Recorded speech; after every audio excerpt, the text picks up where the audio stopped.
Keluarga korban kecelakaan lalu lintas di Nagrek baru mengetahui keberadaan anak mereka yang sempat hilang tanpa jejak 9 hari sejak peristiwa naas itu terjadi.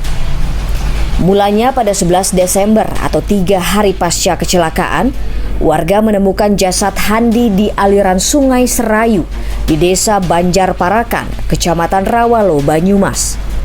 Sedangkan jenazah Salsabila ditemukan di muara Sungai Serayu, Desa Bunton, Kecamatan Adipala, Cilacap. Tidak ada yang mengenali kedua jenazah. Warga setempat menguburkan jasad Handi dan Salsa di sekitar lokasi penemuan. Etes Hidayatullah, orang tua Handi, terkejut saat mendapat kiriman foto sejumlah barang yang mirip milik anaknya. Itu saya udah capek, udah lelah.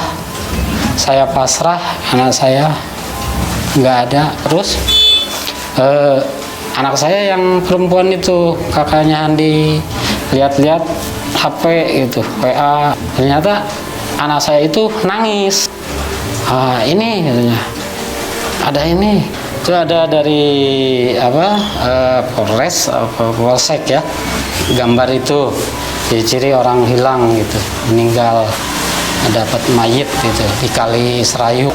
Ada yang mengenali, yang satu mengenali bajunya, satu lagi mengenali celananya, terus aksesorisnya, terus rambutnya, sepatunya, gespernya. Nah itu identik dengan yang dipakai anak saya, itu kata teman-temannya.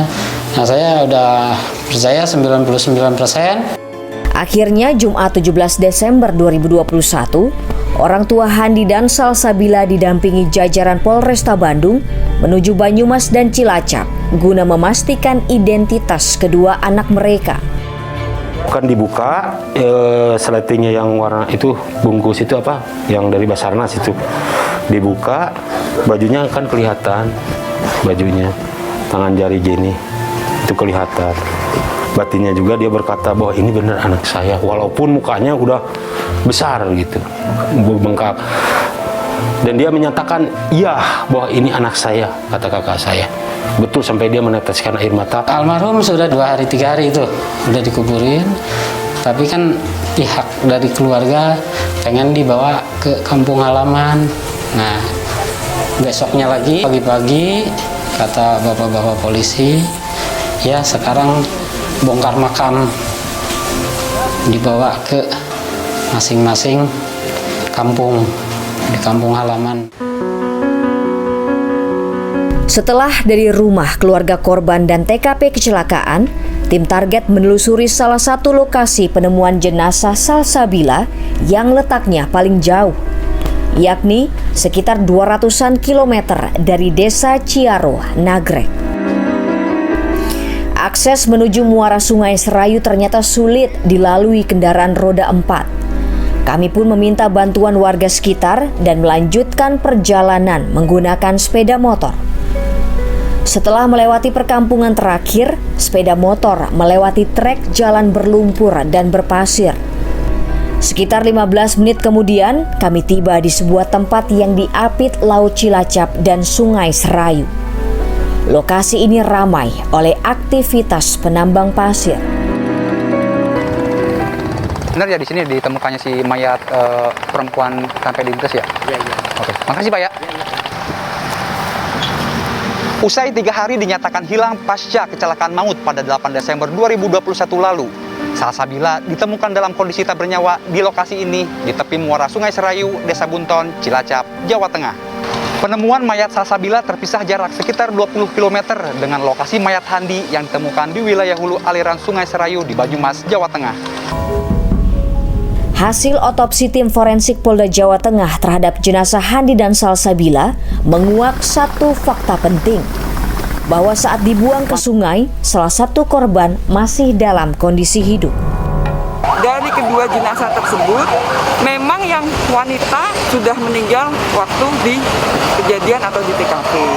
Karena luka-lukanya ada di kepala bagian belakang sampai depan itu parah, dan Kalau yang pria atau yang laki-laki, waktu kita periksa dengan lengkap luar dan dalam, kita temukan tanda-tanda pasir atau air sungai di saluran nafas sampai paru-paru. Jadi itu membuktikan waktu dia dibuang, dia masih dalam keadaan hidup atau mungkin memang tidak sadar waktu itu. Kita temukan tanda-tanda mati karena air.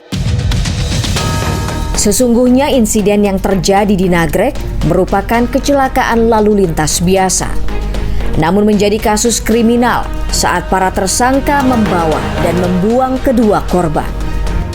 Menurut psikolog forensik Universitas Indonesia, ada 3 hal yang bisa memicu para tersangka tiba-tiba melakukan tindak kejahatan, membawa korban jauh dari TKP dan membuangnya ke sungai. Pertama, adakah kemungkinan pengaruh miras? Yang kedua, adakah kemungkinan pengaruh narkoba? Baik miras maupun narkoba kita anggap sebagai sebuah zat yang bisa mempengaruhi sedemikian ekstrim proses berpikir manusia. Dari yang rasional menjadi tidak rasional, dari yang bertanggung jawab menjadi tidak bertanggung jawab. Sementara spekulasi yang ketiga adalah hilangkan atau membuang tubuh korban bukan semata-mata menghilangkan barang bukti terkait kecelakaan lalu lintasnya semata. Dalam kondisi tertentu, niat berbuat jahat bisa seketika terlintas dalam pikiran seseorang. Kriminolog Yasmil Anwar menyebut, kondisi saat kejadian bisa mendorong para tersangka akhirnya melakukan tindak kejahatan. Mungkin dia tidak ingin membunuh ya di awalnya, tetapi ketika dia lihat orang ada di kolong mobil, ya, lalu yang satu lagi tergeletak di depan mobil. Nah, dia sudah tahu persis bahwa kelihatannya ini tidak bisa ditolong lagi. Ya, jadi kalkulasi seperti itu ya yang membuat dia melakukan tindakan-tindakan yang kita saksikan sekarang ya, dibuang. Hingga kini pihak berwenang masih mendalami motif tersangka membuang korban Handi dan Salsabila. Tentu, tindakan para tersangka bertentangan dengan nurani kemanusiaan. Lantas, hukuman apa yang pantas dijatuhkan untuk mereka? Cuman ini sangat-sangat kejam. Saya minta ke pihak penegak hukum, hukumannya hukuman mati atau penjara seumur hidup.